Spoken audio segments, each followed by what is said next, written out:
కోటి జన్మల పుణ్యమే ఈ గోటి తలంబ్రాలు కార్యక్రమం అని రామకోటి భక్త సమాజం వ్యవస్థాపక అధ్యక్షుడు రామకోటి రామరాజు అన్నారు.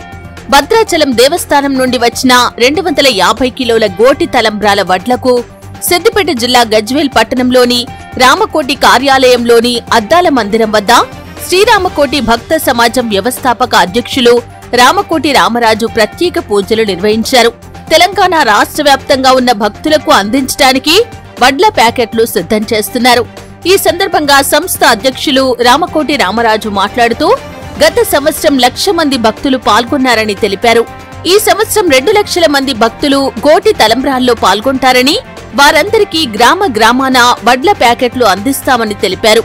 భద్రాచలం సీతారాముల కళ్యాణానికి తెలంగాణ రాష్ట్రం నుండి రామకోటి సంస్థ 250 కిలోల గోటి తలంబ్రాలు అందిస్తుందని తెలిపారు. ముచ్చటగా 3వసారి ఈ విధంగా అందించడం ఆనందంగా ఉందని అన్నారు.